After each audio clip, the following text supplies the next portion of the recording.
Cette semaine, au TSLH Podcast, on vous parle des exclus du top 32 préliminaire de moi-même et de celui de Pascal. Donc, on vous présente des joueurs qui n'ont tout simplement pas fait la coupure pour le top 32 préliminaire pour le repêchage 2024. On vous parle également des alignements très préliminaires, les camps d'entraînement d'équipe Canada et d'équipe USA pour le championnat mondial junior. On revient avec certaines décisions qui ont été prises, certains joueurs qui ont été omis dans la sélection préliminaire. Donc on va parler de ça également et bien évidemment on va revenir sur le dossier Arber Xhekaj qui a fait beaucoup jaser dans la dernière semaine. Donc on lance l'épisode avec ce segment. L'épisode est une présentation de barbenoire.com. Je vous rappelle que la boîte TSLH est disponible sur le site de Barbe Noire. Vous avez le lien en description de l'épisode. Et je vous rappelle également le code promo eBox PM 1736 pour sauver 25$ sur votre facture Internet avec eBox. Le code promo est également dans la description de l'épisode. Donc un gros merci à tous d'être présents. N'oubliez pas de partager l'épisode sur les réseaux sociaux. Ça nous permet de rentrer dans les actualités, de faire promener le podcast en fait pour que notre contenu se promène de plus en plus. Et si vous voulez du contenu exclusif, abonnez-vous à notre plateforme Patreon au Patreon/TSLH Podcast. Donc merci beaucoup et bon épisode.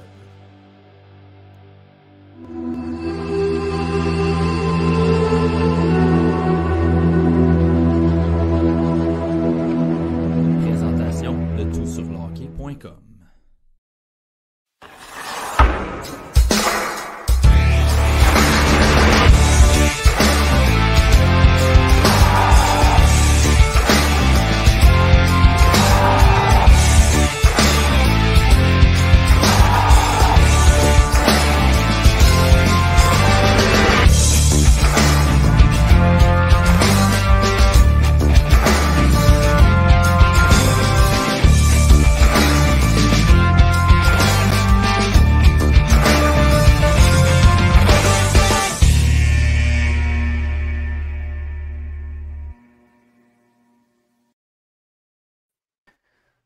Salut tout le monde, bienvenue dans ce nouvel épisode du TSLH Podcast. Je suis avec Pascal pour cet épisode. Désolé pour les Patreons, on a dû remettre l'épisode d'hier à aujourd'hui. Toutes nos excuses, problèmes professionnels, mise en entente dans l'horaire et tout. Bref, on est bien content de vous retrouver en direct sur Patreon pour cet épisode. Pascal, comment ça va aujourd'hui? Ça va bien, ça va bien. Écoute, on a encore un gros épisode. J'avais quand même hâte de parler des sujets qu'on va parler aujourd'hui. Donc, bien content qu'on soit là ce soir. Yes, puis pour ceux qui sont en direct sur Patreon, on commence un petit peu plus tôt parce qu'on a rajouté un sujet au menu du jour. Donc, pour cet épisode, tout d'abord, on va parler de la rétrogradation de Arber Xhekaj. Évidemment, c'est un sujet qui a fait beaucoup jaser sur les réseaux sociaux, sur les tribunes, dans les médias également. Donc, on va en parler d'entrée de jeu.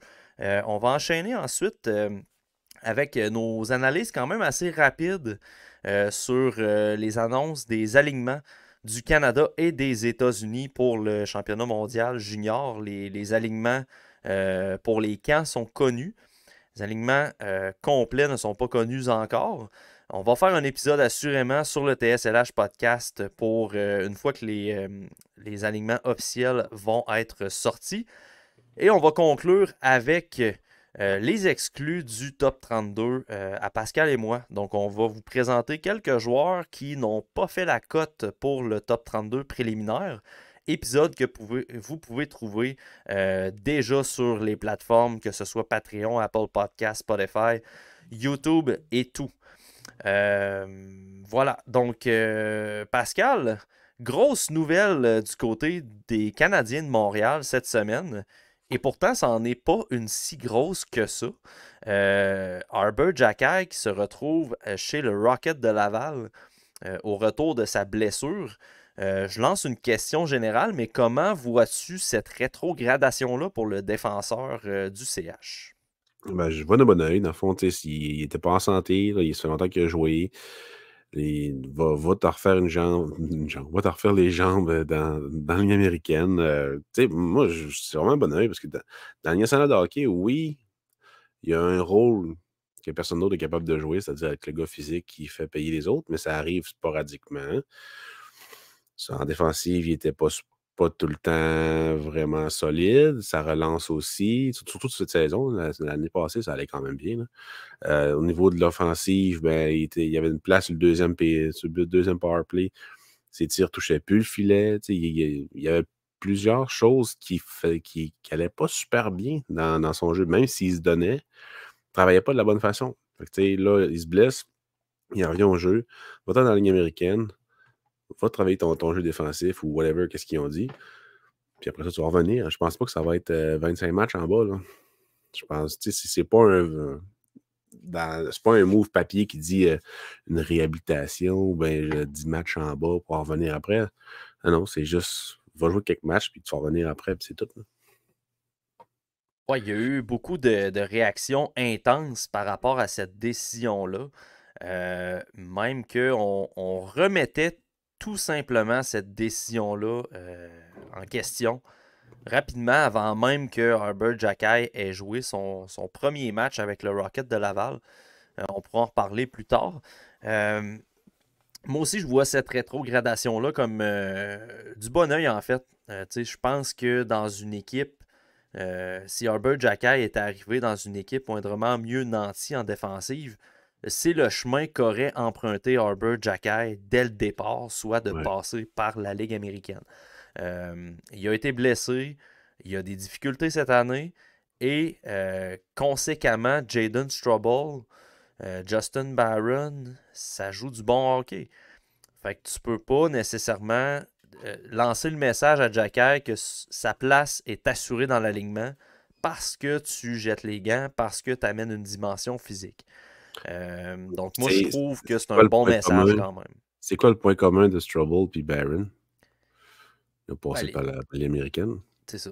Puis... Ils ont joué des matchs dans la Ligue américaine, puis ils ont monté quand, Barron, ça a été difficile, c'était back and forth, mais là, quand même, il joue du bon hockey. Tu peux jouer sa troisième paire. Struble, je vois pas Jacquet. Le Struble qu'on voit là est meilleur que Jacquet qu'on voit depuis le début de la saison.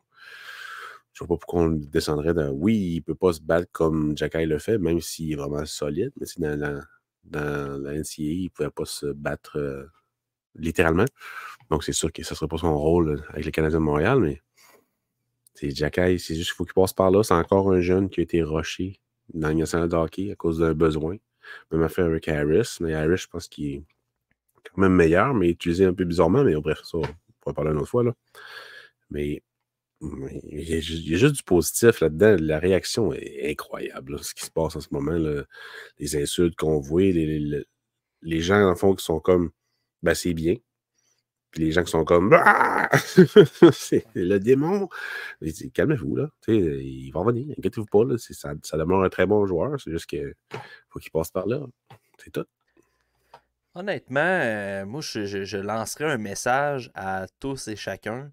Je pense qu'il faut se calmer. Effectivement, tu l'as bien dit. Là. Je pense qu'il faut se calmer dans le dossier de Herbert Jacquet. On a tendance à dire il faut être patient avec les jeunes. Mais Herbert Jacquet est un jeune aussi. Là, fait que je vois pas pourquoi une démotion en Ligue américaine vient soudainement teinter son potentiel, si on veut. Puis ça, c'est une autre chose parce que s'il y a bien une chose que les gens s'entendent sur Herbert Jacquet, c'est le potentiel de joueur qu'on a présentement en lui. Oui. Je pense pas qu'il y a personne dans le monde du hockey, Montréalais, les partisans et tout, qui voit Jacquet comme un gars de première paire. J'espère pas, en tout cas, là, parce que ce serait quand même surréaliste à mon avis. Deuxième paire, je pense qu'il y en a qui ont confiance qu'ils en deviennent un, mais d'un autre côté, là, à un moment donné, tu vas avoir Hudson, tu vas avoir Goulet, tu vas avoir Reinbacker, tu vas peut-être avoir Mailloux aussi. Tu vas peut-être ajouter un gars sur le marché des joueurs autonomes. Fait à moyen long terme, moi, je vois zéro Jacquet sur une deuxième paire. Fait je pense que majoritairement, on voit Jacquet comme un défenseur de troisième paire. Là, c'est rendu qu'on ne l'échange même pas contre un choix top 10 au repêchage. Ouais, certes, c'est pas tout Dans ça la ligue, généralisé, là. tu sais, qu'on me dise dans la Ligue nationale qu'une équipe a échangé un choix de top 10 ou un choix de top 15 contre un défenseur maximum de de troisième paire. J'ai rarement vu ça. Puis là, on amène la comparaison. Ouais, mais on a quand même eu Kirby Dack, tu sais, puis initialement, c'est un choix Ouais. 13e. On a eu Kirby Dack pour un choix de 13e, puis ça a découlé d'Alexander Romanov. Mais Romanov, son potentiel est quand même de deuxième paire. C'est pas ce qu'il offre présentement avec les Islanders, mais c'est un potentiel qu'il a pareil, tu sais. Ouais. Mettons que les Highlanders, pour développer des jeunes, c'est pas tant top, là. Non, puis tu sais, Lula Moriello, c'est une transaction de marde aussi qu'il a faite, là. Ouais, Tu sais. le Mario, c'est pas tant top. Peu importe. Mais tu sais, niveau potentiel, moi, j'aime mieux Romanov, mettons. Mais tu sais, à pareil âge, là, au même âge, là, à pareil âge, ça se dit pas, en tout cas, au même âge, j'aimais mieux Romanov. Mais c'est ça, tu sais, puis là, Mathias Brunet qui a dit aussi aujourd'hui qu'il vaut assurément un choix de première ronde. Il y a des DG qui veulent payer ça. Si mettons, c'est un choix de 25 et plus, je peux comprendre qu'il y ait une réticence. Même si probablement que je dirais oui. Mais tu sais, un choix 25 et plus, tu vas te chercher quoi? Poser des questions sur, bon, ok, tu vas te chercher un coup de circuit potentiel qui peut-être ne donnera rien. Je peux comprendre un partisan qui aime Jacka, il dit check, lui, on sait qu'est-ce qu'il va donner, il va être stable, oui, peut-être troisième paire, mais tu sais où il va jouer, tu sais qu'est-ce qu'il va pouvoir te donner. Je peux comprendre, mais si c'est un choix top 20, top 15, je commence à avoir de la misère à dire non, là, tu sais. Parce que quand même, tu peux aller chercher des affaires. Parce qu'une équipe qui est bonne pour repêcher peut aller chercher quelque chose de quand même bonne dans un choix top 15, top 20. Fait que, il y a des arguments des deux côtés, mais je pense pas qu'ils vont l'échanger. Fait que ce débat-là, il ne sert pas à grand-chose. Je pense que la meilleure explication provient de notre ami Anthony Desaulniers du podcast La Relève, qui est animateur le matin à BPM. Un matin au travail, j'écoutais son show, puis il a mis vraiment le doigt, je trouve, sur le cas Arbor Jackay résumé en une phrase. Ce qu'il disait, c'est que la valeur marchande d'Arbor Jackay ne sera jamais autant élevée que la valeur de Jackay aux yeux du Canadien de Montréal. Puis comment il Ouais. expliquait ça, j'étais entièrement d'accord avec son point. C'est qu'Arbor Jackay est très important pour euh, ce qui se passe présentement au sein du CH Ouais. et ce qu'on a à l'intérieur du CH. Donc, ce profil-là est important à conserver. Mais est-ce que ce profil-là est autant important pour une équipe ailleurs dans la Ligue nationale qui, tu sais, là, il faut sortir un peu la tête du derrière, là, tu sais, des Arbor Jackay. C'est pas un profil unique dans la Ligue nationale. Là, Yanni Akampa, puis des Radko Gudas, puis des Justin Hall, il y en a là, dans la Ligue nationale. Là, des gros défenseurs qui sont capables de bouger à rondelle, puis qui donnent des coups d'épaule, puis qui ont de la misère dans leur pivot des fois. Ben, t'en as dans la Ligue nationale. T'sais. Mm. Fait que, à un moment donné, faut pas trop s'attacher non plus au nom de Jackay. Puis je pense que c'est pour ça que c'est polarisant un peu. C'est que je trouve que. Puis là, on n'ira pas sur le débat de société et tout, là, mais on aime les belles histoires. On aime, tu sais, je fais un parallèle, parce que j'en parlais avec des collègues au travail, puis, tu sais, on écoute la voix, puis c'est le fun d'avoir une histoire avec la personne qui est dans notre TV, là, tu sais. Mais Arbor Jackay, c'est un peu ça. Il y a une belle histoire, il y a un beau parcours, on apprécie ça, puis je l'apprécie tout autant que tout le monde. Mais à un moment donné, tu sais, des fois, j'ai Business. l'impression qu'on exagère peut-être cet attachement-là, puis on oublie un petit peu ce qu'il fait sur la patinoire, tu sais. Puis ce qu'il fait cette année sur la patinoire, c'est pas toujours bon, puis c'est pas digne d'un défenseur que présentement, dans l'alignement du Canadien, une équipe qui risque de finir dans les dernières de la Ligue nationale, C'est ça. euh, Jackay ne joue pas pour avoir un poste présentement, actuellement. Est-ce que ça va revenir? Moi, j'y crois. Moi, je pense qu'il peut rebondir à Laval. Ben Mais oui. comme j'écrivais sur Twitter, le seul responsable de sa destinée, c'est lui. C'est Mm. pas vrai que si Jackay ne rebondit pas dans la Ligue américaine, que c'est de la faute du CH, puis que c'est de la faute à Jeff Hull, puis c'est de la faute du Rocket. Euh, on a senti un petit peu un Arbor Jackay débiné par rapport à cette rétrogradation-là. On peut comprendre qu'il est fâché, mais c'est comment tu vas rebondir qui va montrer quel type de personne tu es. Est-ce que tu es le type de personne qui a peut-être pris son poste pour acquis? Je pense qu'il est trop tôt pour le dire, mais après une dizaine de matchs qui prend pas son air d'aller dans la Ligue américaine, je pense qu'on va être en droit de se dire ça. Mais on n'est pas là encore.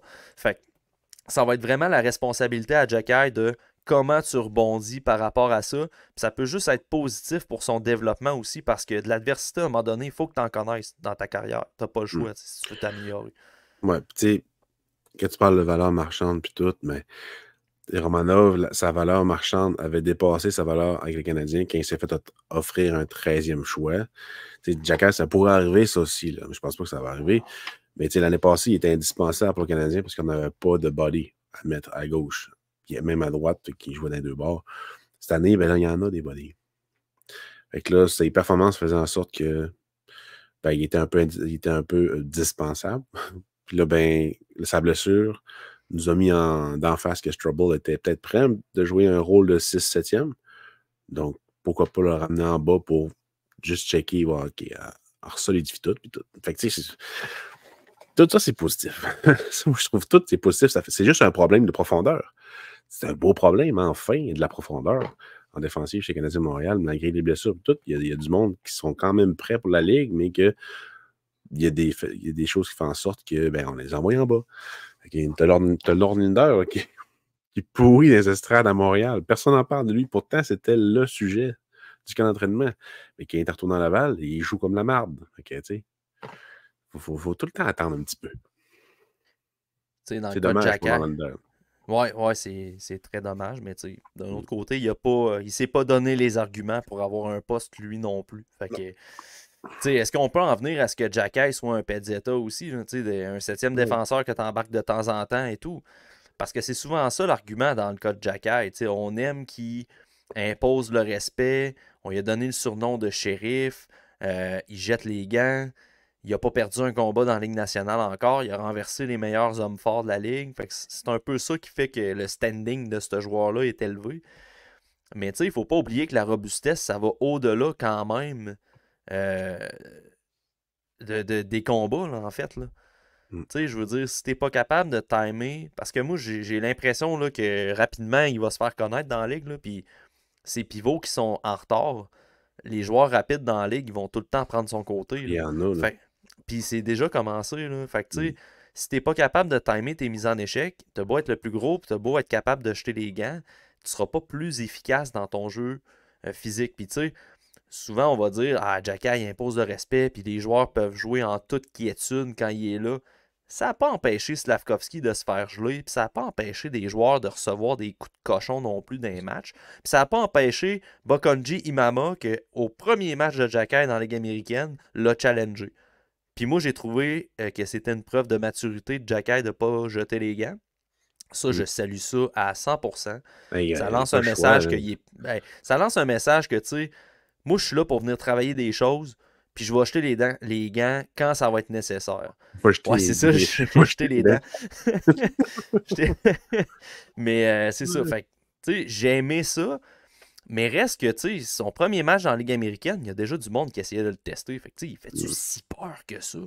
Tu sais, à un moment donné, là, faut se calmer, là. C'est pas Iron Man, là, non plus, là. Tu sais, il va se faire tester, puis à un moment donné, ça se peut qu'il se fasse knocker. Il faut pas capoter avec ça non plus, là. Ouais, puis t'as Norman Flynn qui a flippé à la table à l'antichambre. Ils ont brisé son attitude, qu'il veut plus se battre. Non, mais il n'y a pas d'affaire à se battre dans la Ligue américaine, là. Il n'est pas là pour ça. S'il arrive de quoi, que ça donne OK, mais hier, à part Imama qui se faisait aller à la gueule, là, il n'y avait pas grand-chose. Là.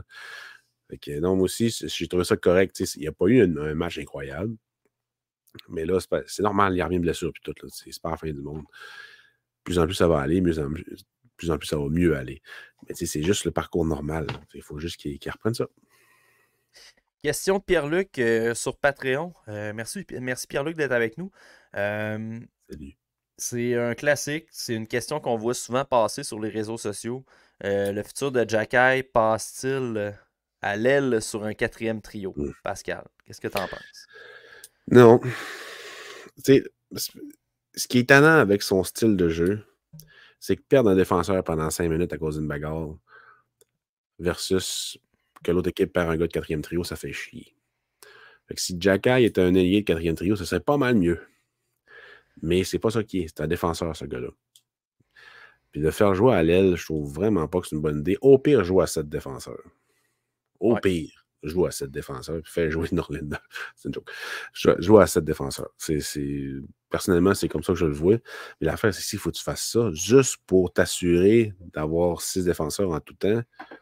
Alors que tu en as un sur le banc, je trouve ça poche. Là. Fait que, c'est à lui à diversifier puis à vraiment choisir mieux ses bagarres. Puis il était discipliné aussi. Là. Fait que, il faut vraiment qu'il apprenne plus à être discipliné. Tout simplement. Puis, il part moins loin que Ryan White, mettons, dans le temps. Là. Ryan White, là, c'était de la merde. Là. Jamais il avait bon timing. Fait que, d'après moi, ça va bien aller. Moi, c'est pas une avenue que j'entrevois pour Arbor Jacky. Je pense que si on est rendu à vouloir le muter à l'aile, ça fait juste démontrer. Ouais, ça fait juste démontrer à quel point il est pas parfait, là, Arbor Jacky. Puis ça, je pense que le monde le comprenne là, quand même. Là, on n'est pas aveugle non plus. Là. On le voit sur le jeu qu'il y a des lacunes et tout. Mais tu sais, en défensive, il est capable de jouer efficacement. Il l'a montré dans le junior et tout. C'est juste qu'il a commencé directement dans la Ligue nationale. Puis, on le dit souvent dans nos analyses pour le repêchage. Puis, il y a des lacunes dans le junior que quand tu arrives dans la Ligue nationale, au niveau des pivots, au niveau de la reconnaissance des tâches en zone défensive, quand tu arrives dans le niveau supérieur, puis que le jeu est plus rapide, puis que l'exécution est plus rapide aussi, c'est des choses qui sont difficiles à corriger.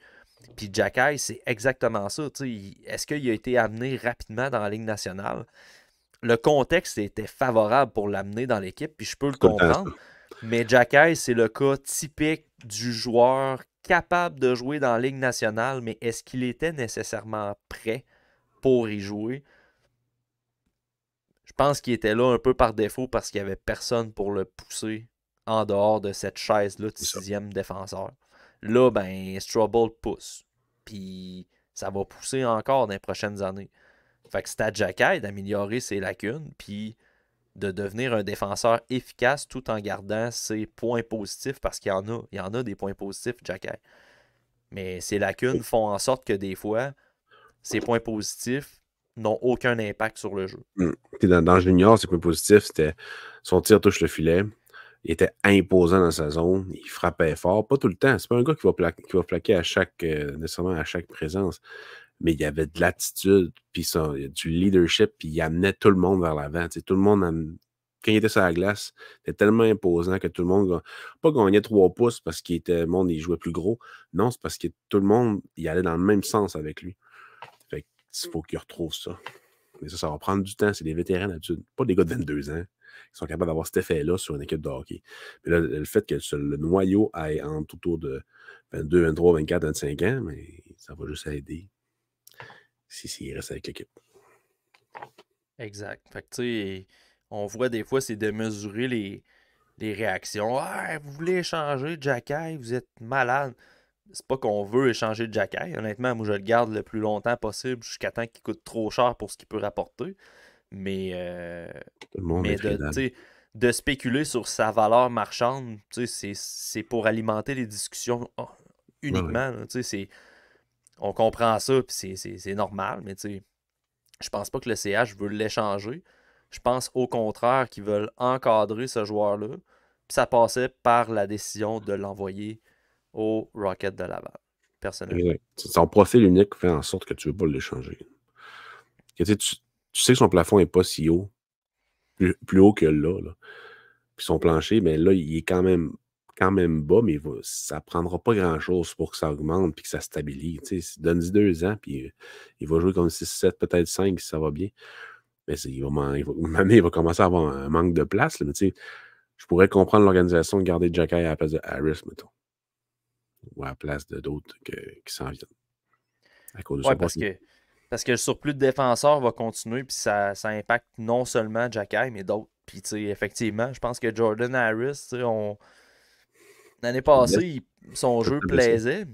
sais, on l'a souvent dit, Jordan Harris, à part la relance, qu'est-ce qu'il peut offrir de plus? Puis la relance, c'est...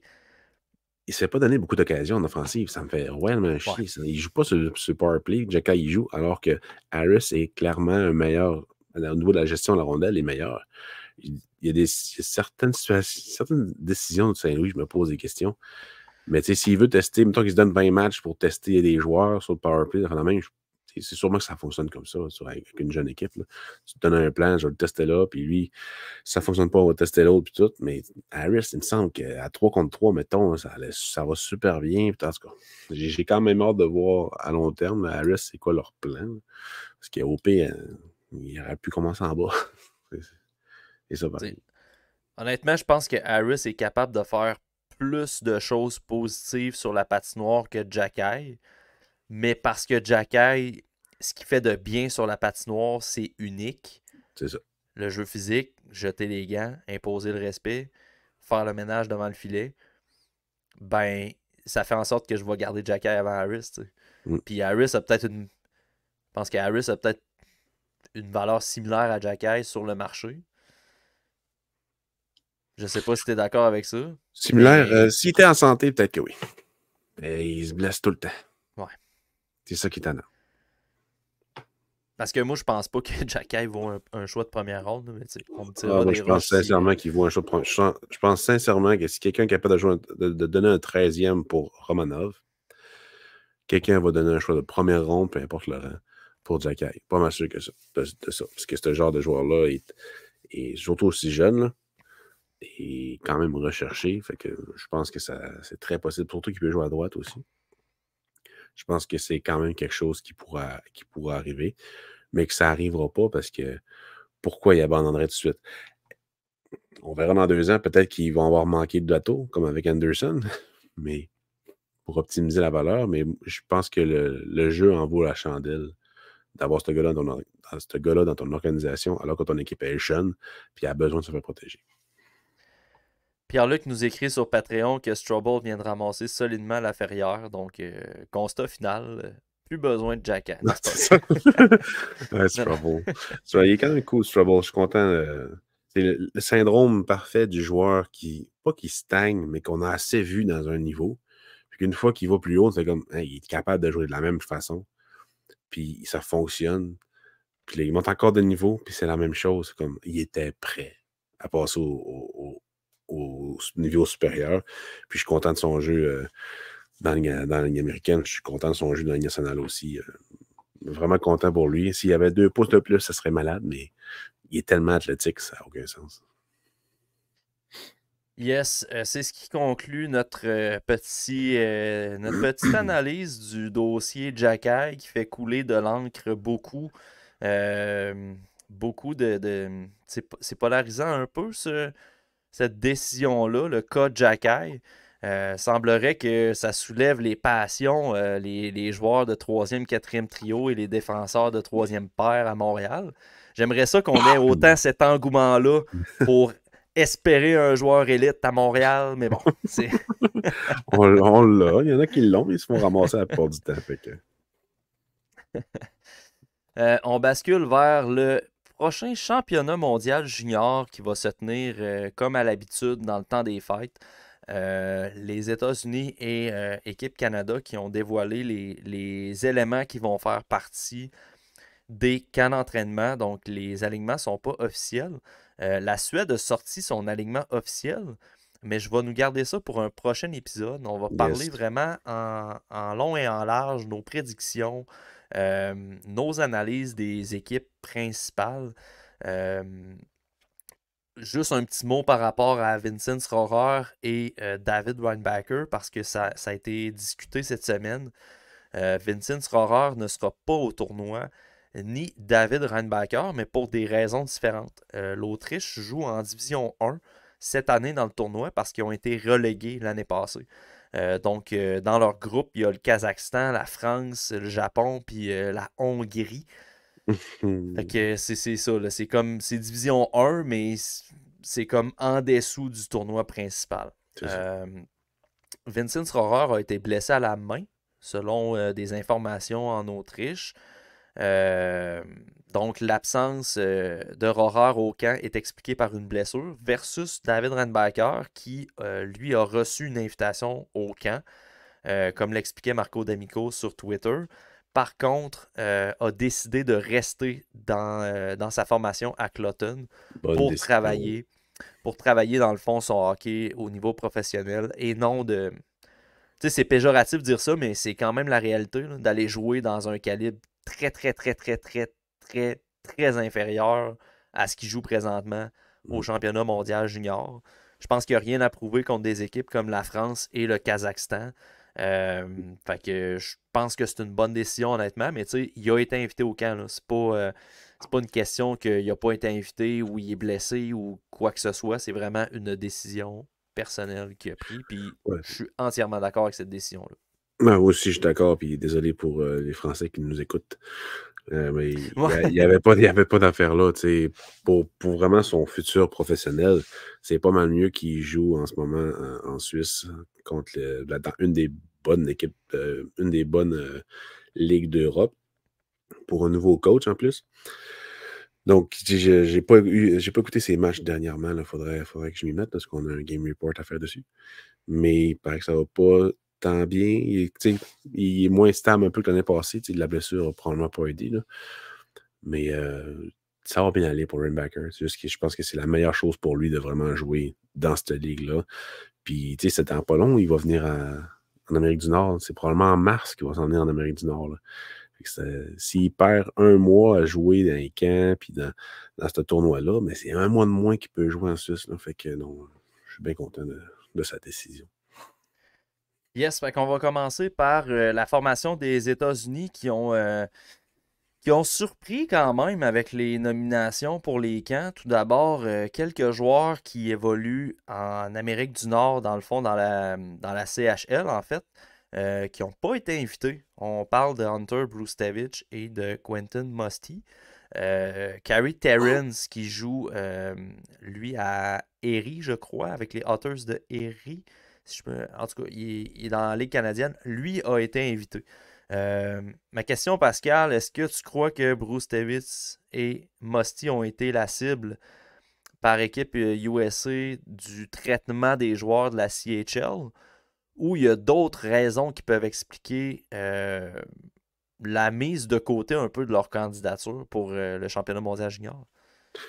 Probablement qu'il y a d'autres raisons. Musty, tu peux pas vraiment mettre sur un quatrième trio. Minimalement, tu peux mettre sur un troisième. Mais s'ils veulent un troisième trio défensif, tu mets pas Musty là. Mais si tu veux garder Pyro, Smith, Leonard, ben, faut que tu mettes Musty sur le premier trio. Le premier trio, ça va probablement être Gauthier, Higgins puis Snuggerud. Pas de place pour Musty. Fait que, ils sont allés par rôle. Puis Musty pouvait pas être là. Même affaire avec Cole Eiserman. Eiserman, ben, t'as Snuggerud qui peut jouer le marqueur. Mais Snuggerud est plus complet, il est plus vieux. Gauthier, même chose. Donc là, est-ce que tu veux faire jouer Cole Eiserman comme 13e, sur le quatrième trio, alors que tu as Nelson, tu as Moore, tu as Hayes, tu as Brinley. Fait que tu sais, je comprends la décision, même si j'aurais vraiment aimé ça, voir Musty, voir Eiserman et voir le troisième que tu as dit, Brustevich, jouer. Mais tu sais, en même temps, Brustevich, je trouve que c'est un peu plus tannant pour Brustevich, mais en même temps, c'est pas nécessairement un gars hyper offensif ni hyper défensif. Fait que, en même temps, pour tes rôles, Lennartson va être le corps arrière. Chesley est capable un peu de faire les deux, même si je suis pas un gros fan. Casey, c'est un autre corps arrière. Boyum, c'est un autre corps arrière. Fait que, tu sais,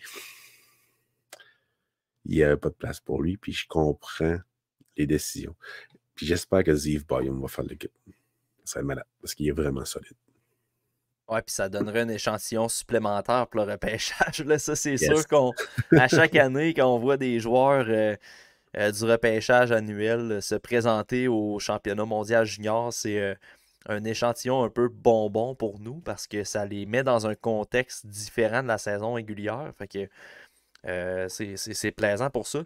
Tu sais, moi, je suis un bon fan d'Hunter Brustewich. Honnêtement, moi, c'est le joueur que j'ai regretté de baisser au repêchage dans ma liste, mais c'est parce qu'il a tellement connu une deuxième saison, une deuxième moitié de saison difficile que j'avais comme pas le choix à un moment donné de plier un peu, si on veut, à ses contre-performances. Mais tu sais, c'est un gars que je l'avais milieu de première ronde. Juste, 14, il me semble. ouais, puis jusqu'au mid de mémoire, là. C'est vraiment à la fin de la saison que j'y ai fait prendre une méchante drop, là, honnêtement. Là. Par ses Très beau performances, style. puis en ajoutant du monde aussi dans mes visionnements. Mais je suis d'accord avec ce que tu dis, par exemple. Tu sais, je regarde l'alignement préliminaire parce que elle n'est pas officielle.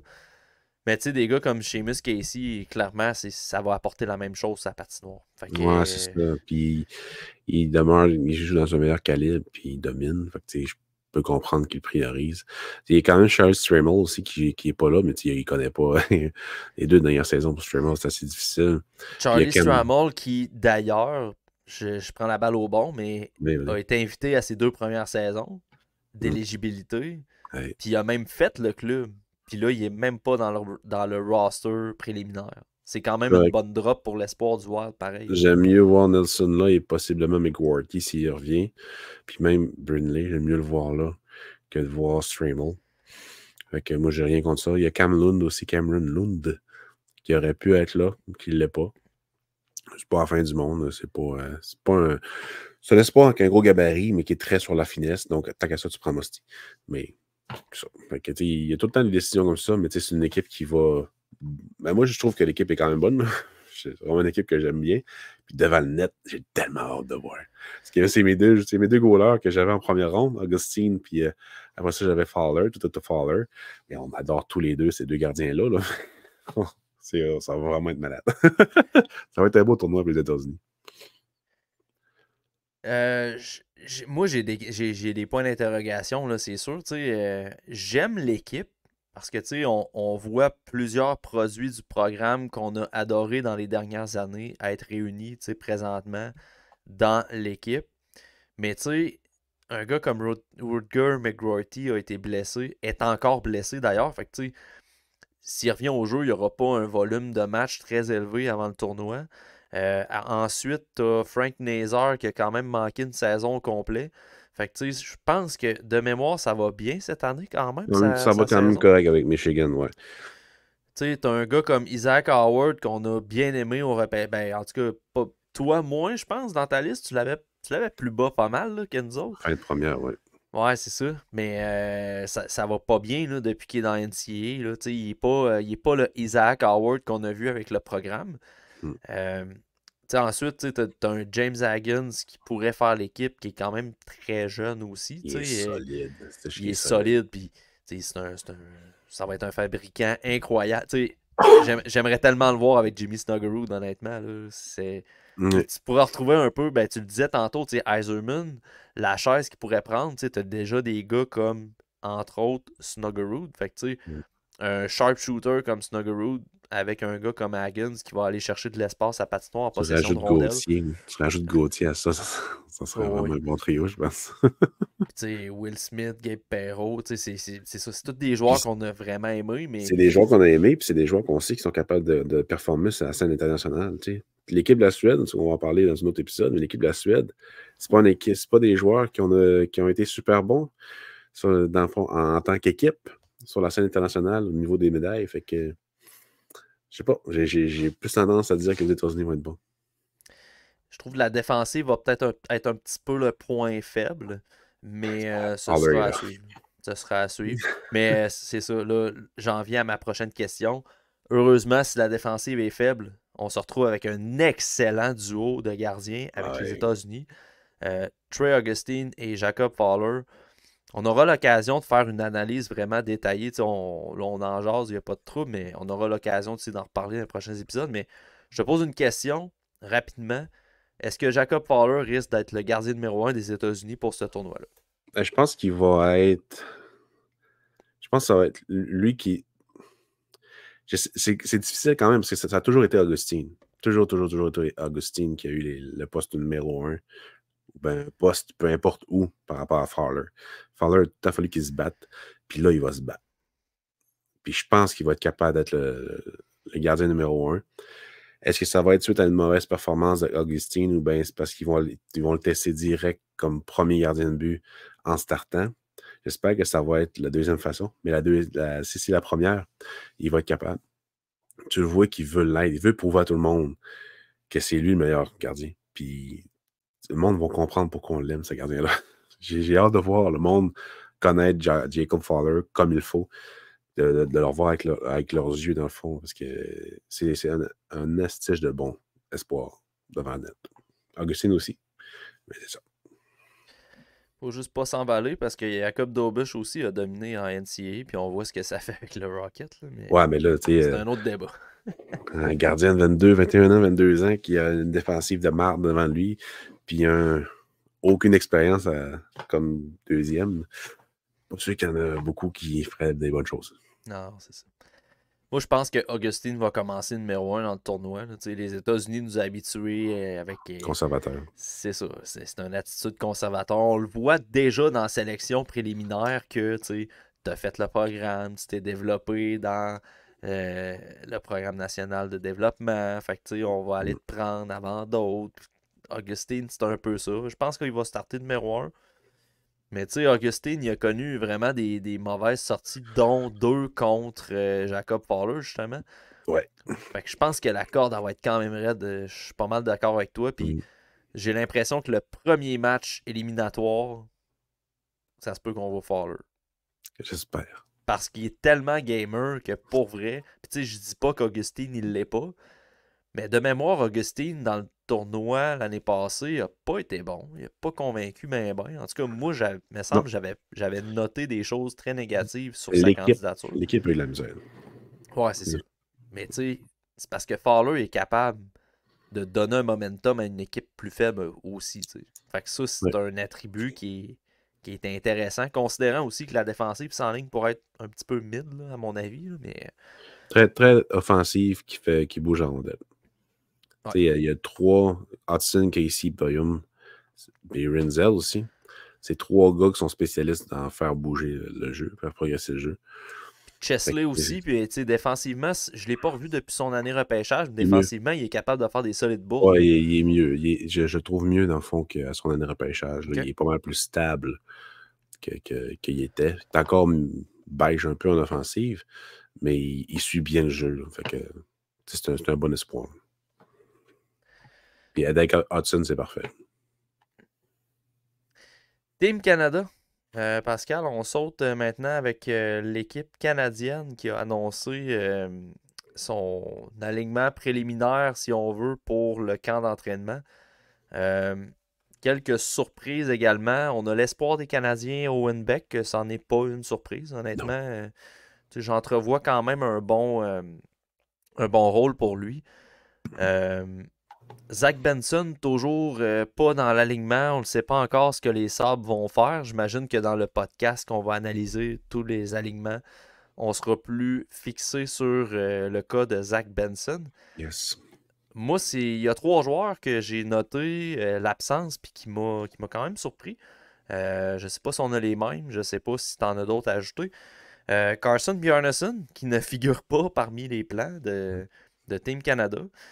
Je ne l'ai pas regardé cette année. Je sais que Brandon, quand j'ai regardé un petit peu les stats, c'était pas Jojo quand même. Mais tu sais, en même temps, c'est dur pour moi de juger parce que Mathis Rousseau, j'aime ce gardien-là. On l'a vu l'an dernier contre les Remparts en série. Il a vraiment été solide. Puis c'est vraiment une bonne tête aussi. Là, on le voyait après les matchs. Puis même après les défaites et tout, c'est un gars quand même assez solide entre les oreilles.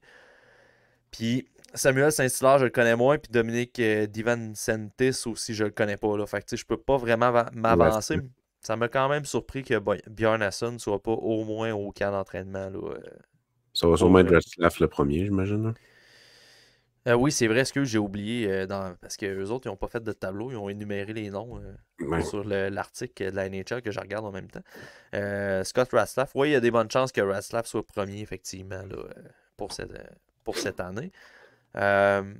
Autre joueur qui m'a surpris l'absence, c'est Colby Barlow. Ouais, ben, il est blessé, je pense. OK, ça, je n'étais pas au courant. J'ai cru voir ça qu'il était blessé, qu'il avait une petite blessure. Là, fait que, peut-être à cause de ça qu'il n'est pas là, justement. Là. Ça se peut. Est-ce qu'il va. S'il est à santé et il n'est pas là, je trouve ça bizarre. Ouais. parce que ça serait un bon leader, à mon avis, dans cette équipe-là. Puis, et une autre absence, c'est Bradley Nadeau. Je pense qu'il aurait au moins mérité d'être au camp. Là. Au moins. Est-ce qu'à l'inverse, les États-Unis ont peut-être penché vers des joueurs qui se sont développés dans leur programme? Est-ce que Team Canada a comme boudé un peu Bradley Nadeau parce que il était dans BCHL, il n'a pas été dans CHL, après ça il est allé à l'Université du Maine.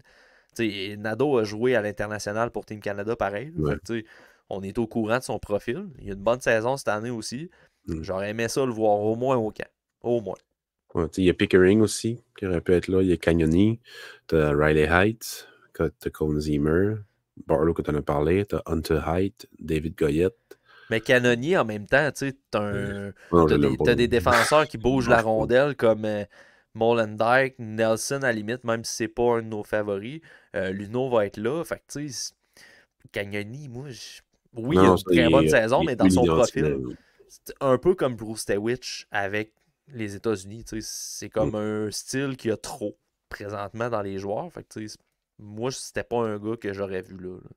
Non, c'est ça. Puis avec ce qu'il y a comme défensive, tu as quand même des gros gars, tu as des gars quand même offensifs. Mais est-ce que c'est la meilleure offensive, la meilleure défensive qu'il aurait pu y avoir? Probablement que non. Mais je ne suis pas, mettons, Furlong, je ne suis pas son plus grand fan. Jorian Donovan, c'est pas un espoir que je détestais à son repêchage. Il s'est quand même amélioré, mais c'est un gars bien beige. Il ne faut pas s'attendre à grand-chose. Buckinger, moi, je ne suis pas quelqu'un que j'adore. Oliver Bank, il est correct, là, mais c'est pas. Je sais que les équipes l'aiment bien, là, mais moi, je suis pas un fan de pantoute. Ça va quand même mieux cette année que comparativement à l'année passée, mais Luno, s'il va, mais c'est sa progression depuis son repêchage, c'est incroyable. Je suis vraiment content pour lui, sérieux. On ne s'est pas nécessairement trompé parce que ça allait pas super bien dans la GMQ. Mais je pense que c'est sa mono de Cléo. Je pense que c'est lui qui est le mono. Sa blessure a vraiment plus d'effet qu'on pensait.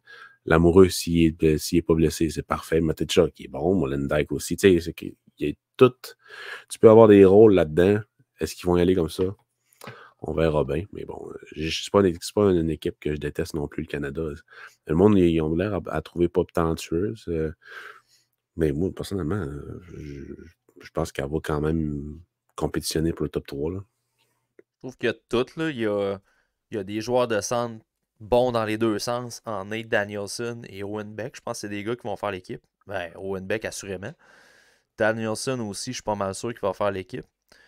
T'as des star power très offensifs en Savoy. Dumais va faire l'équipe. Celebrini aussi. Ben, content que Crystal soit pas là. Crystal, moi, ça me surprend pas que ce soit pas là. Mais plus, je pense qu'il est blessé présentement. Je me trompe-tu? C'est back and forth un peu. Là. La dernière fois que j'ai regardé les matchs, il était blessé, mais c'est comme blessé, pas blessé, blessé, pas blessé. Fait que je sais pas si il aurait été correct pour probablement qu'il aurait été correct pour participer, je veux pas. Là. Mais tu sais, ça n'a pas super bien été l'année passée. Là. Dans le tournoi qu'il a joué pour Team Canada, je ne me rappelle plus, il était pas bon. Oui, ouais, c'est ça. Fait que, moi, je ne suis pas déçu pendant tout. Il y a quand même des gars qui sont capables de jouer. T'sais, même Jordan Dumais, je l'aime bien mieux que Crystal. T'as rendu là, tu sais, mettons. Oui. Ou un rôle plus de profondeur, peut-être. Là.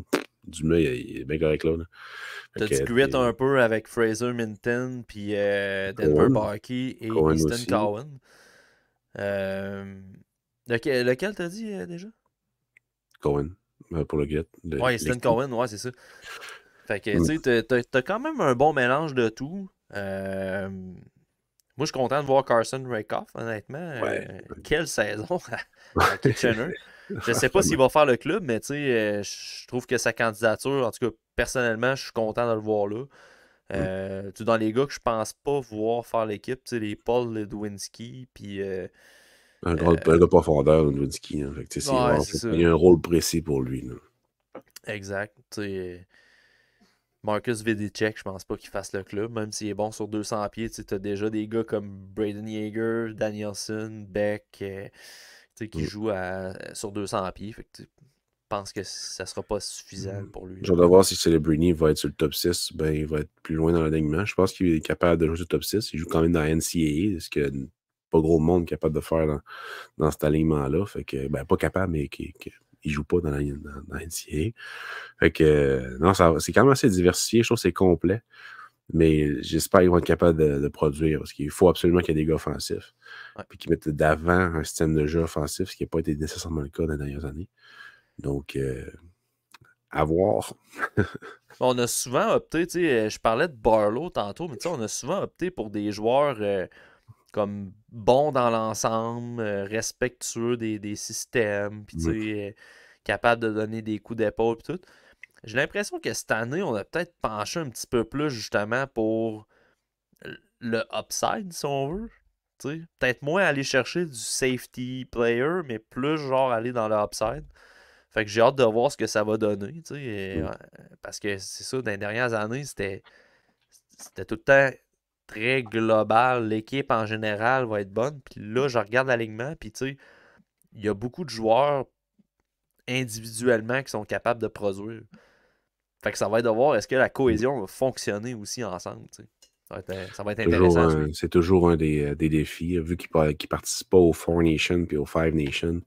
Souvent, c'est là qu'ils vont aller, que les matchs préliminaires sont importants pour le Canada, comparativement à la Finlande, la Suède, tout, qui jouent plusieurs fois, puis les États-Unis, qui jouent plusieurs fois. Mais tu sais, c'est tous des joueurs qui ont déjà joué ensemble, là. Fait que, dans d'autres tournois. Là, mais ça fait peut-être un peu plus longtemps que les pays européens, mais ça demeure des gars qui se connaissent. Là, fait que, bien hâte de voir. Ça va être un bon tournoi, comme d'habitude.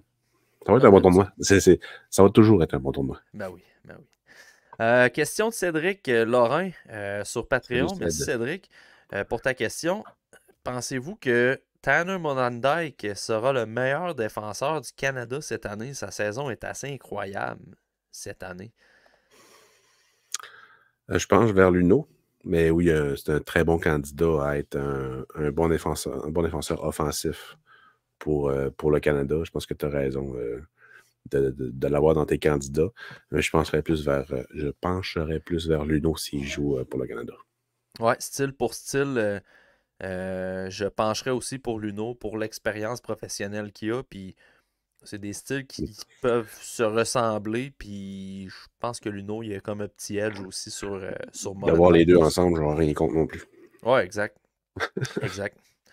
Ça va être intéressant de voir, tu sais, est-ce qu'ils vont jumeler ces deux défenseurs rapides, mobiles, offensifs, avec des gars comme Maverick Lamoureux et Noah Warren, que c'est des géants, ça Avec The patinoire. Bank. Des gars Molenbeek plus avec safe Bank. comme Bunk, ouais, ça pourrait être intéressant, ça. Tu sais, même un Jake Furlong, là, qui est offensivement, c'est pas. Tu sais, moi, personnellement, en série l'année passée avec Halifax, j'avais aimé son jeu en général comme un bon défenseur défensif.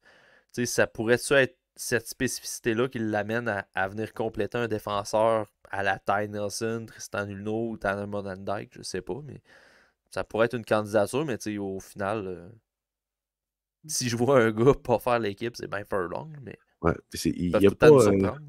Il n'y a pas. C'est-tu le Canada l'année passée qui avait juste un gars de Wattier en défensive? Si, ça me dit quelque chose, Ça en se tout cas. peut. Mais en tout cas, si c'est ça, cette année, ils ont appris de leur erreur.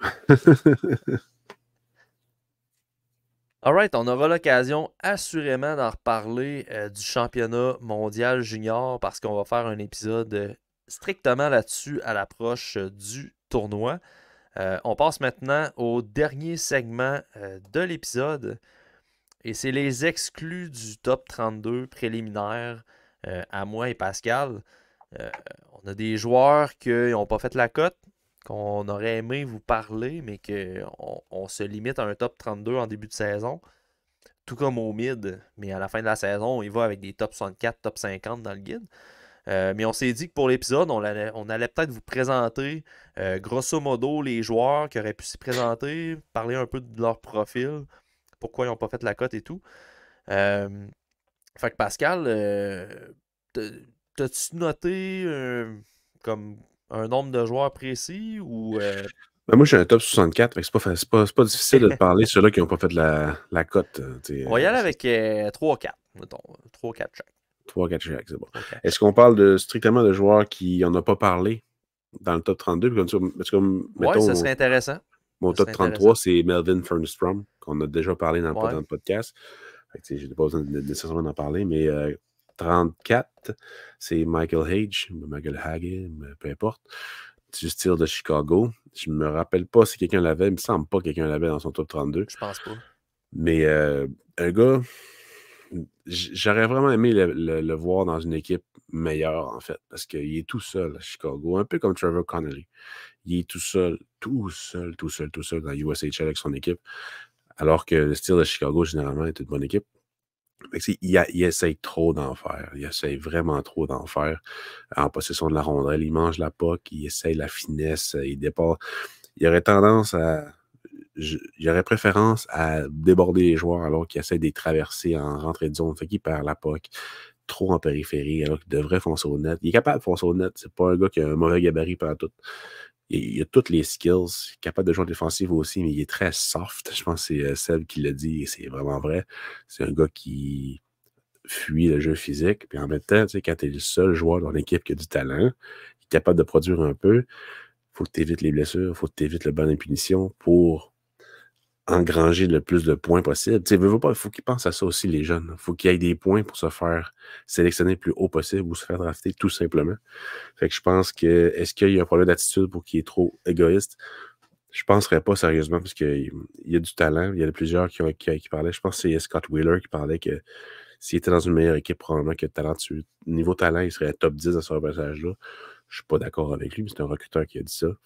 Mais il est définitivement une cible pour un top 32. C'est juste que l'équipe l'aide vraiment pas. Mais si tu te concentres dessus, tu vois les habiletés. C'est juste que faudrait qu'il utilise un peu plus ses coéquipiers. Dans mon cas, Age, je ne l'ai pas suffisamment regardé pour en discuter là, pour l'instant. Il est sur ma liste pour le mid. Fait que je vais plutôt vous parler d'Emile Vigny. Emile Vigny, que c'est un gardien qui, à mon avis, ouais, c'est une partie de mon cœur est brisée d'en parler dans la section exclue du top 32. Parce que Emile Vigny, l'année passée, moi, j'avais adoré ce gardien-là. Je me disais, c'est un gars que je vais avoir dans mon top 32, assurément. Puis je l'ai regardé en début de saison et c'était très, très, très difficile. Tu sais, honnêtement, il y a des matchs que j'ai vus, les choses que j'apprécie de ce gardien-là. Sa capacité de prendre la place devant le filet, ses déplacements précis. Un peu à la Jacob Fowler, tu sais. Il va jamais vraiment être déporté dans son déplacement quand il est vraiment dans sa game. Euh, mais au niveau de l'anticipation, on n'est vraiment pas au même niveau. Là. Honnêtement, je l'ai vu là, des matchs sur des passes transversales, même pas se déplacer. Parce qu'il a juste pas anticipé le jeu. Puis il a juste pas vu la passe. Fait que moi, c'est des choses qui m'ont tanné en début de saison. Beaucoup d'inconstance dans son jeu. Euh, mais la grosse problématique, c'est l'anticipation. Puis, tu sais, il joue en Mestis. Les matchs que j'ai regardés, c'était en Mestis, je crois, de mémoire. Puis, c'est pas un calibre de jeu très, très rapide. Fait que, tu sais, normalement, tu sais, son contrôle de rebond, il est bon, son positionnement et tout, mais dans un calibre de jeu où l'exécution n'est pas nécessairement la plus rapide, si tu as de la misère à anticiper les jeux, puis à lire le jeu, moi, ça me donne des sérieuses inquiétudes pour ta capacité à le faire dans le prochain niveau. Tu es en Mestis, tu même pas en Liga encore. C'est encore un high profile finlandais qui drop. Ça fait chier. Tous Ouais. les années, il y a quelqu'un. Tous les années, il y a quelqu'un de la Finlande que ça fait ça. Puis dommage que ce soit le gardien de but, parce que moi, personnellement aussi, dans les 2 dernières années, quand on le voyait jouer, c'était comme, oh, tu sais, vraiment solide, là. Mais cette année, c'est déplaisant. Je l'ai même pas dans je l'ai même pas dans mon top 64, puis je l'ai vu jouer. C'est peu dire. Ouais, peut-être qu'il y a quand même une place pour lui si ça va mieux, là. Mais écoute, j'ai été dégoûté parce qu'on a des grosses attentes quand même pour lui. Même en fait pour Kiviariou, qui aussi est un Finlandais qui a baissé. On a des grosses attentes pour lui. Ça fait 2 ans qu'on le connaît, puis il nous déçoit à chaque fois qu'il embarque sur la glace. Peut-être qu'on pourrait le mettre plus haut, mais la déception, c'est comme tu ne remplis pas les attentes. C'est ça. C'est pas compliqué. Là, pour résumer le début de saison d'Emile Vigny, très bon positionnement, très bon gestion des rebonds. Mais dès que tu mets un écran devant lui, c'est terminé. Terminé, c'est quasiment sûr que tu marques. parce qu'il voit pas le jeu se dessiner, puis il est pas capable d'anticiper les passes. Fait que, Mm. c'est même pas parce que son déplacement va trop loin, c'est qu'il n'y en a pas de déplacement. Il n'y a juste pas de déplacement. T'sais.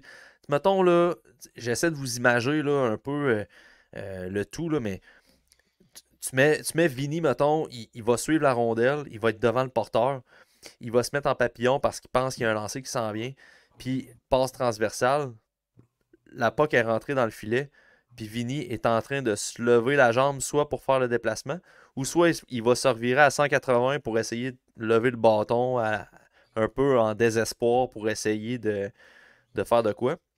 Puis même parfois, il fait juste rotationner sur lui-même puis il regarde la rondelle rentrer dans le filet là, parce qu'il a été surpris du jeu. Fait que tu sais, tu te dis, une fois de temps en temps, ça peut arriver, là, je veux dire, un gardien de but, ça va en donner des crotons.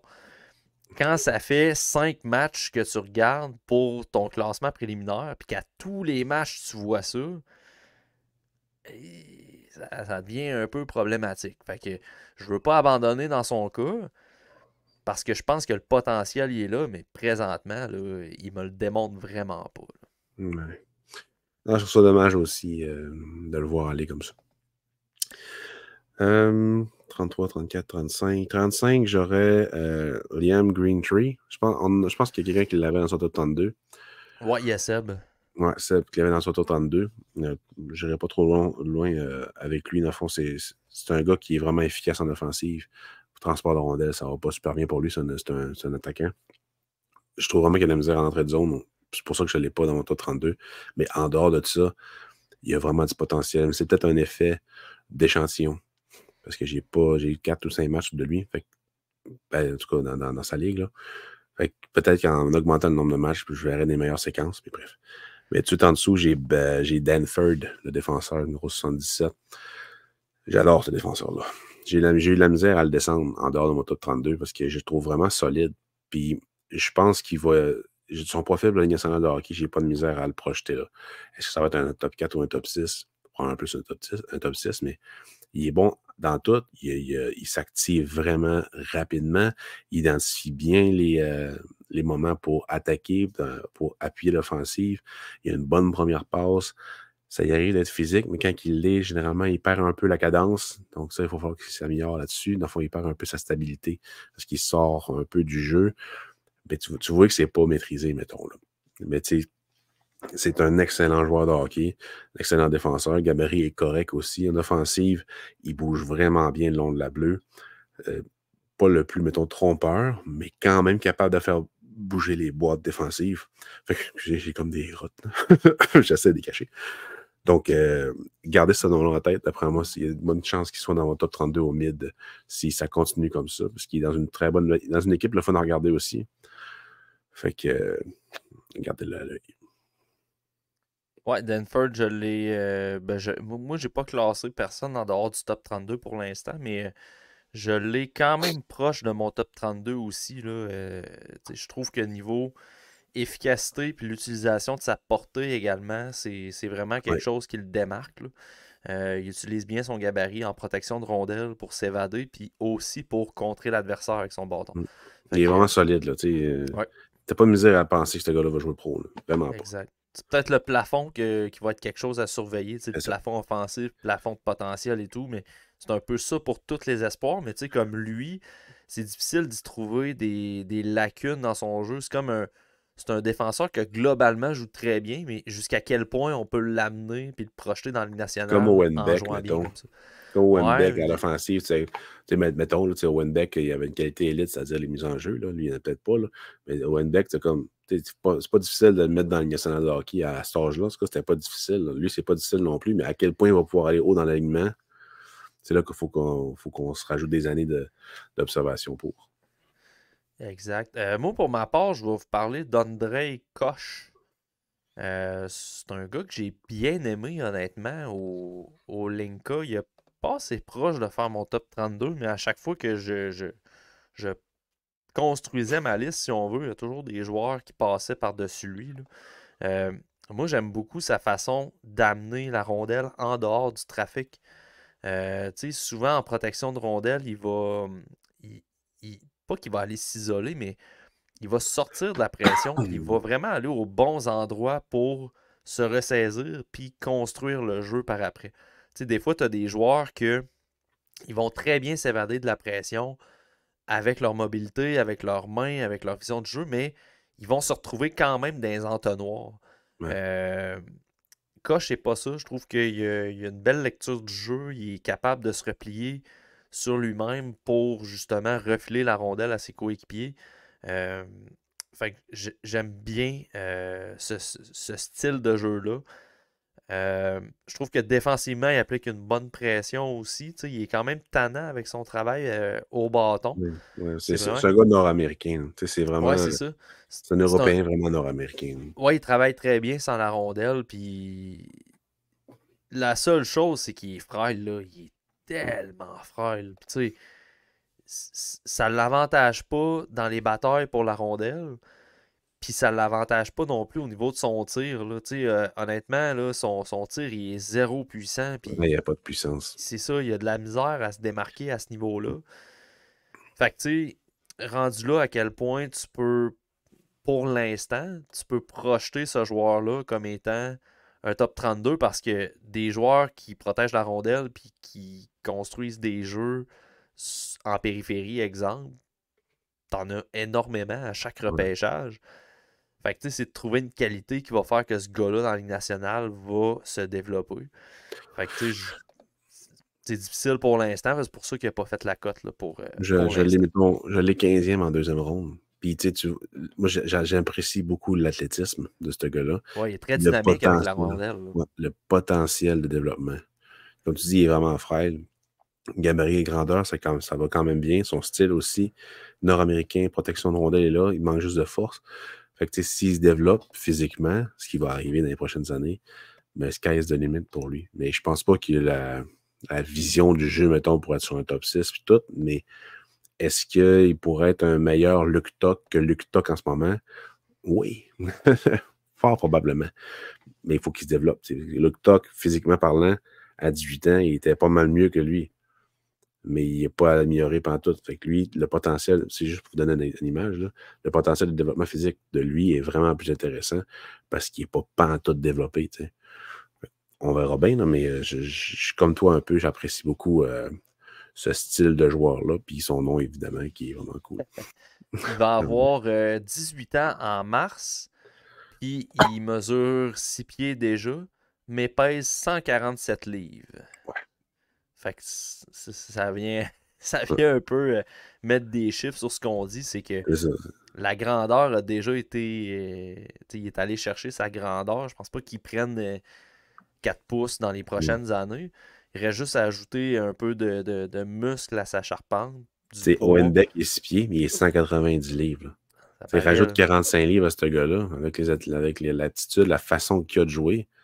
Mais 45 livres, c'est gros. Là. Ouais, c'est ça, mais je pense pas qu'il ajoute 45. S'il en ajoute 20, s'il en ajoute 20, c'est ça. S'il en ajoute 20 livres, puis qu'il garde ce style de jeu-là, qui est capable de s'adapter à son corps pour garder un peu son ADN de joueur qui est présentement, ce serait un beau projet, ce serait un beau projet de développement, honnêtement. Genre de joueur que probablement Tampa Bay vont prendre assez rapidement. Sûr et certain. Parce ils vont pouvoir prendre le temps, puis pour développer des jeunes qui sont un peu frêles, ils sont vraiment bons. Donc, moi, après Denford, j'avais Andrew Basha, le gars que vous aviez top 2. Après ça, j'ai Simon Zetter, que vous avez parlé aussi. J'ai Oscar Violet. Après ça, Oscar Violet, qui est un Suédois, qui a beaucoup d'habileté. C'est vraiment le gabarit, pour lui, le problème. C'est un petit joueur quand même, mais très responsable, très dynamique avec la rondelle. Joue beaucoup joue beaucoup, c'est relatif, mais joue en SHL, joue aussi dans la Champions League. C'est un tournoi qui a eu lieu un peu partout dans l'année en Europe, avec plusieurs équipes de plusieurs ligues différentes, des principales ligues d'Europe. Joue aussi dans la G20 nationale. Puis il a tout le temps le même niveau, c'est-à-dire que c'est vraiment un joueur intelligent.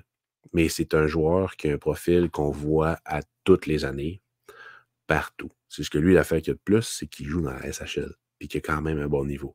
Fait que si ça continue, il joue entre 9 et 12 minutes. C'est pas optimal. Mais il voit quand même de l'action, comparativement à d'autres qui ne produisent pas dans la G2 League nationale, mais j'aime mieux quelqu'un qui ne produit pas dans SHL à 10 minutes environ de temps de jeu. Fait que j'avais vraiment beaucoup apprécié. C'est je pense que c'est le premier rapport d'observation que j'ai fait cette année, de ce gars-là. Puis c'est pour l'équipe jaune et noire, là. La même affaire que Sendin Pelika qui joue. Bref, c'est pas grave. Ce qu'elle FT. Fait que très bon joueur. C'est le genre de joueur que le monde peut mettre un petit top 32e rang, là, parce que justement, tu vois le potentiel. C'est juste qu'il y a des petites affaires que tu te dis, ah, son profil est très répandu. Mais gardez-le en tête. Moi, je vais vous parler d'Oli Josephson. Au TSLH Espoir, on aime bien les joueurs complets, si on veut, avec une petite touche de papier sablé. C'est un peu notre marque de commerce. Puis Oli Josephson répond quand même assez bien à cette caractéristique-là. Du moins dans les matchs que j'ai regardés, j'ai trouvé que c'était un joueur très responsable sans la rondelle. J'ai aimé sa façon de batailler pour la rondelle. Il y a une petite hargne dans son jeu là, qui est venue attirer un peu mon œil là, sur lui, mais au niveau offensif, j'ai pas encore assez un gros échantillon pour dire ok, non seulement il est hargneux puis il est efficace sans la rondelle, mais en plus il peut contribuer vraiment offensivement. Fait que dans l'échantillon que j'ai encore, j'ai pas pu dresser suffisamment d'observations pour l'embarquer dans mon top 32. Mais c'est le genre de joueur que il y a déjà une game pro dans la façon qu'il joue. Puis c'est ça, j'aime l'utilisation de son corps dans ses batailles pour la rondelle. Il n'hésite pas à donner des coups d'épaule dans les matchs que j'ai regardés. Fait que, des joueurs physiques au repêchage, souvent on va être tenté par les joueurs qui produisent offensivement, qui ont des habiletés individuelles qui sortent de l'ordinaire. Mais il ne faut pas oublier qu'en troisième, quatrième, cinquième ronde, tu as des joueurs qui ont des styles de hockey professionnels déjà, puis que tu peux développer justement en des talents de troisième trio, exemple, deuxième trio, capable de donner du jeu physique. Fait que Olia Josephson, c'est un gars que je vais garder à l'œil pour le mid qui va être en février. Parfait. Après, Violet, j'avais Yegor Solin, le russe. L'inconstance de son effort est typique des joueurs offensifs russes qu'on a vus depuis la nuit des temps. Mais tu vois que le tir est puissant, il est trompeur avec la rondelle, la façon qu'il transporte le disque, ça va. Il peut faire un peu ce qu'il veut avec la rondelle, il peut battre à un contre un n'importe qui. Défensivement, papa où t'es? Sérieusement, il est jamais là. En tout cas, c'est pas sa force. Mais le potentiel offensif de ce gars-là, rapidité et tout, est vraiment intéressant. C'est encore une fois, c'est l'inconstance et tout de l'effort. C'est typique des Russes. On dirait qu'à chaque année, on parle de ce genre de profil-là, puis c'est tout le temps la même chose qu'on dit, mais ça demeure ça. C'est un coup de circuit potentiel, mais comment tu peux mettre ce gars-là en première ronde, c'est vraiment difficile. En dessous, j'avais Frey aussi en dessous de lui, Alphonse Frey, que j'adore aussi, mais j'ai la misère à voir avec un gros potentiel assuré de la nationale de hockey, mais il est vraiment solide. Peut-être m'en rester deux à parler brièvement dans mon cas. C'est des gars qui ont beaucoup de qualités individuelles, mais je les ai pas suffisamment vus pour les embarquer dans mon top 32. Matvei Gridin, Gridin, ouais. coéquipier de Sacha Boisvert. Honnêtement, j'ai commencé à regarder Boisvert en shift by shift, puis sur le powerplay, j'ai vu un peu Gridin. Je me suis pas attardé à lui nécessairement parce que je veux pas non plus baser mon opinion sur un joueur qui joue à la pointe puis qui est bon avec la rondelle. Là, des joueurs de repêchage qui jouent à la pointe qui sont bons avec la rondelle, il y en a beaucoup. Mais les 3-4 derniers matchs de Boisvert que j'ai regardés pour mon top 32, je les ai regardés en match complet, puis je regardais aussi les présences de Gredin. Puis j'aime bien ses habiletés individuelles avec la rondelle, Oh, mais oui. très peu de constance sans la rondelle. Là, il est le typique joueur russe. Ouais. Talentueux, mais pas très, très impliqué dans le jeu. Puis j'ai vu quand même l'indiscipline qui m'a tanné dans son cas. Fait que c'est un joueur que je vois quand même, tu sais, je dois respecter ses habiletés offensives. Mais d'un autre côté, il y a beaucoup, beaucoup de drapeaux rouges dans son jeu qui l'empêchent de monter dans le top 32. Ouais, c'est le même cas aussi avec Yegor Graf que j'ai ici, puis Yegor Solin aussi. Yegor Graf, c'est un Russe aussi qui est hyper dynamique. La façon qu'il a de créer ses jeux offensifs là, avec la rapidité puis avec les transversales, il est tellement déceptif, le trompeur, là, avec la rondelle. Gridden, j'apprécie quand il y a la rondelle, puis des fois, mettons, il va juste se forcer quand il sait qu'il va créer le revirement en ligne bleue pour aller faire un échappé. Tu sais, en échappé, il est super bon. Mais Sulin, il se replie un peu plus.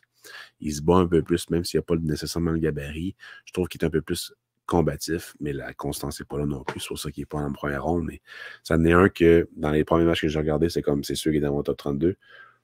Puis j'ai écouté 3 autres matchs, j'étais comme, ouais, non, impossible qu'ils soient dans mon top 32. Puis ça fait souvent ça avec ce genre de joueur-là. C'est que plus si tu tombes sur des bons matchs, tu vas l'avoir vraiment haut dans tes premiers visionnements.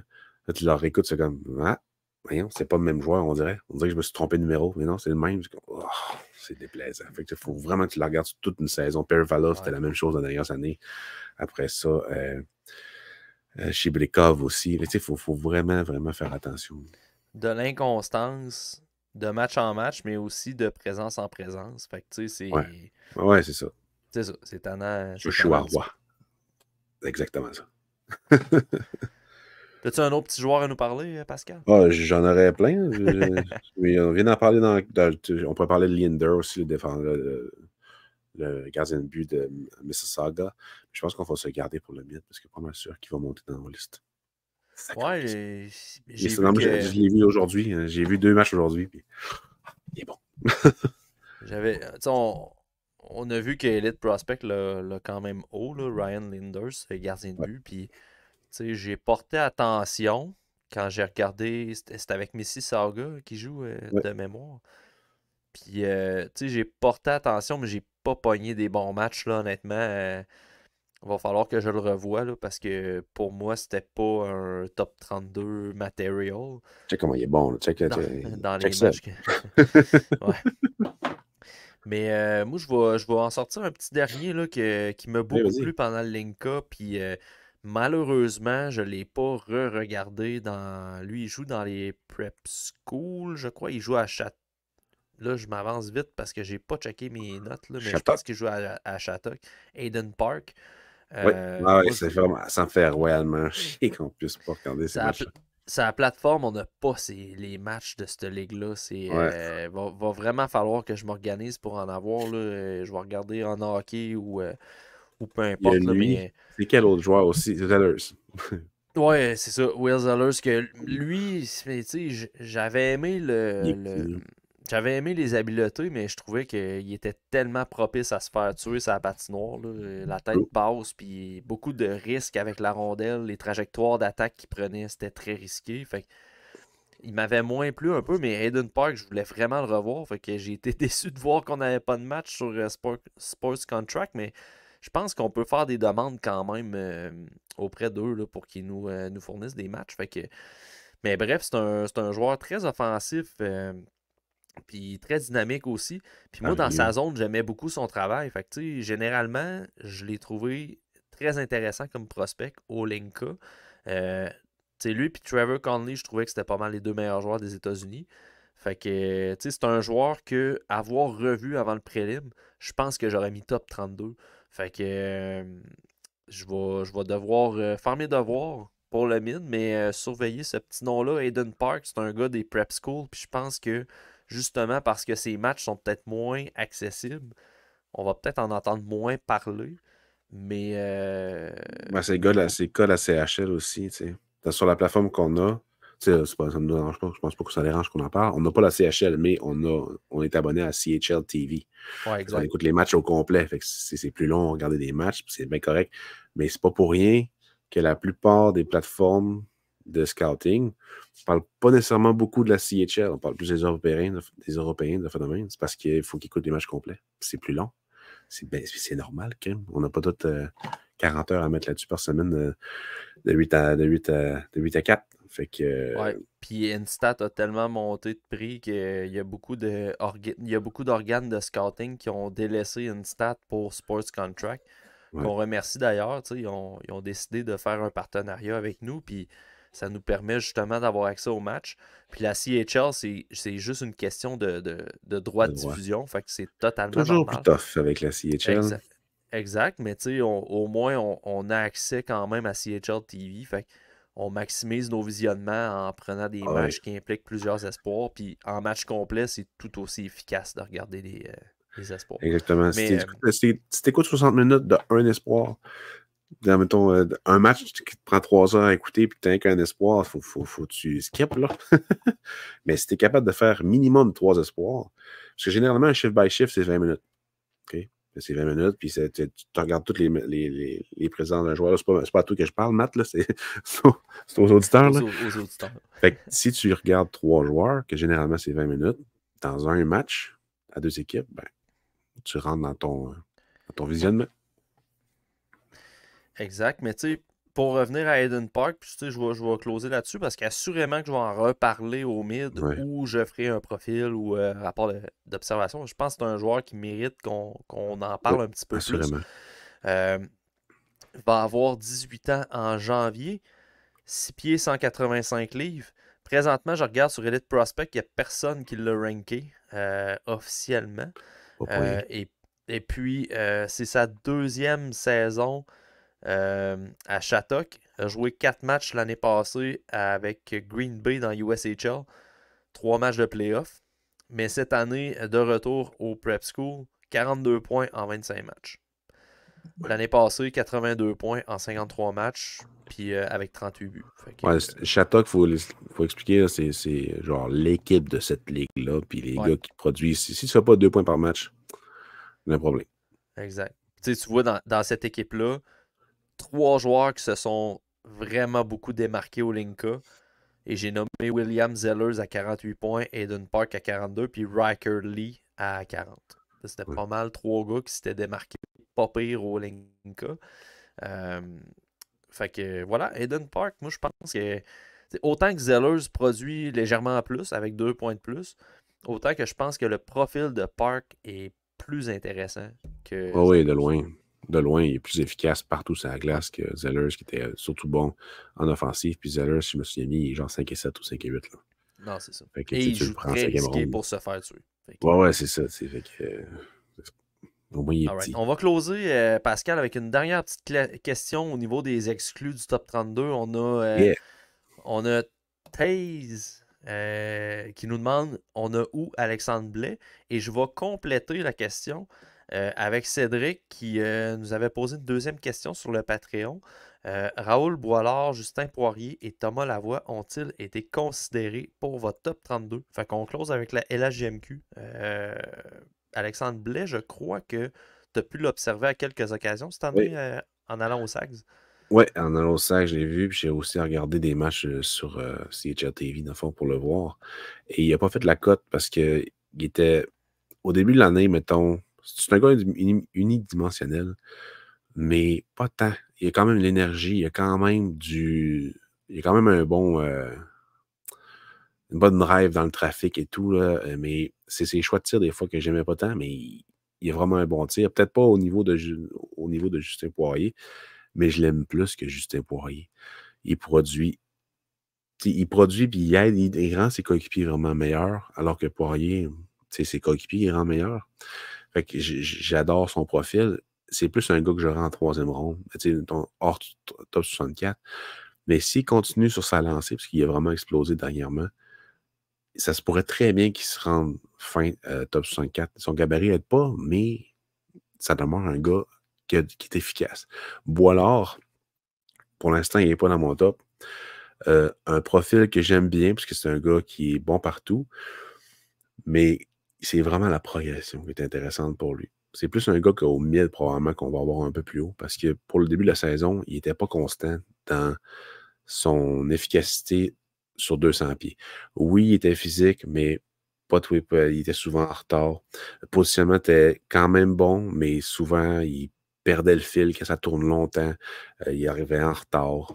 En échec avant, il n'était pas tout un physique, mais tu vois qu'il était difficile à contrer, parce que les Sags ont de la misère à le contrer, sauf à domicile, parce qu'il a une plus grande glace, fait que c'est plus facile de le contrer, alors que lui, il n'est pas le plus rapide, mais c'est quand même un gars athlétique. Mais là, de plus en plus, ça va vraiment bien. L'amélioration est vraiment bonne pour lui. La progression, si tu regardes 3 matchs au début de la saison et 3 matchs en ce moment, tu vas faire OK, c'est quasiment pas le même joueur. C'est pas pour rien qu'il est en première ronde sur des listes. Il le mérite. Puis moi, pourquoi il est écarté de mon top 64, c'est vraiment parce que la progression est intéressante, mais je ne sais pas si c'est une vraie progression ou juste un effet de ça va bien pour l'équipe. Parce que c'est vraiment une bonne équipe dans la GMQ. Fait que si d'ici février, ça continue, c'est sûr qu'il va skyrock ma liste. Puis la voix, je ne l'ai pas encore assez vue. C'est aussi simple que ça. Parce que c'est un gars que j'ai vu l'année passée, c'est un bon joueur. Mais cette année, maintenant, il faut que tu fasses des choix dans qui va être dans ton top 32 et qui ne le sera pas. Puis lui, j'ai évalué qu'il ne le serait pas. Fait que c'est pour ça que je l'ai mis un peu de côté. Mais c'est sûr que je promets de voir jusqu'au mid.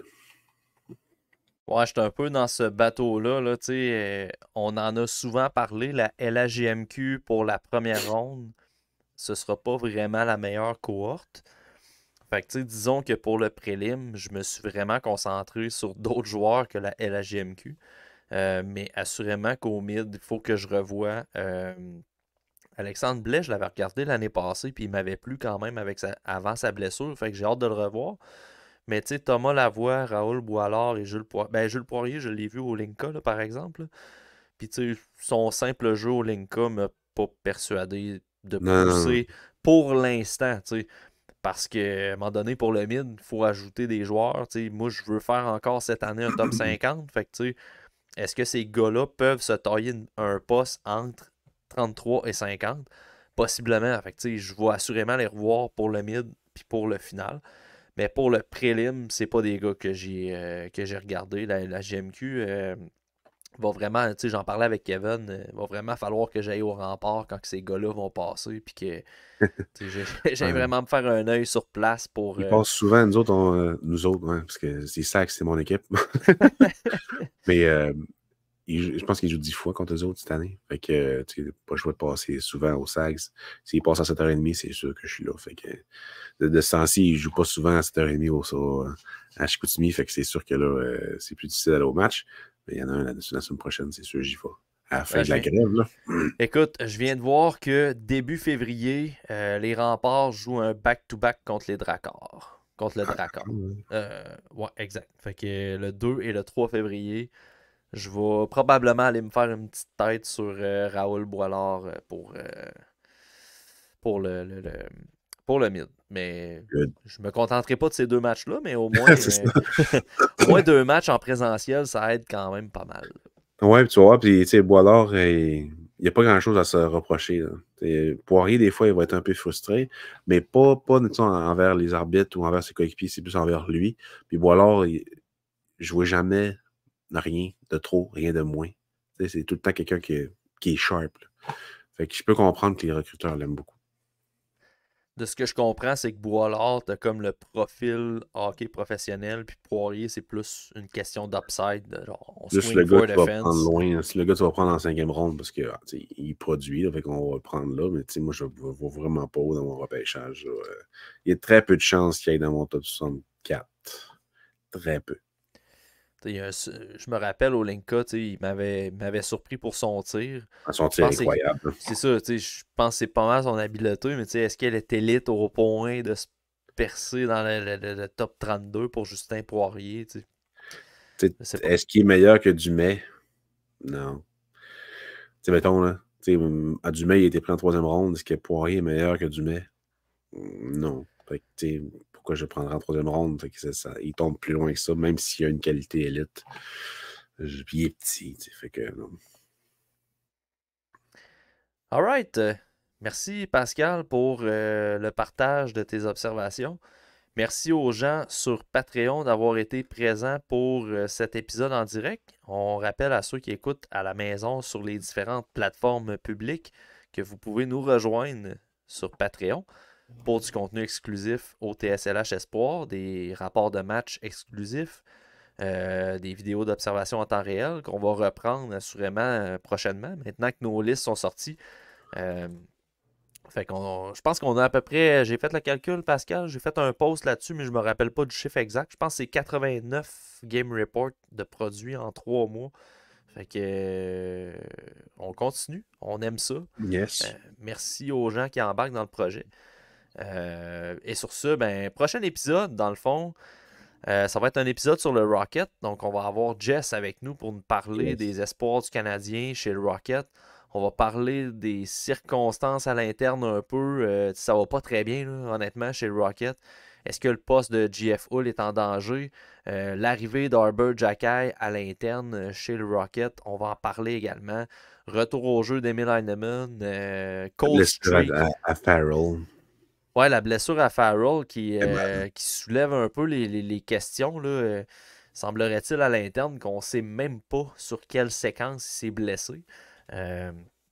Fait qu'on va en parler avec Jess, puis on va parler aussi de la cold streak de Joshua Roy. Est-ce qu'on est en droit de s'inquiéter concernant la recrue? Bref, on devrait avoir un bon épisode sur le Rocket prochainement. Et puis, par la suite, on va faire, comme je vous parlais au début de l'épisode, un podcast sur le championnat mondial junior. Donc, merci beaucoup à tous d'avoir été au rendez-vous. Puis, on se revoit dans un prochain épisode. Bye.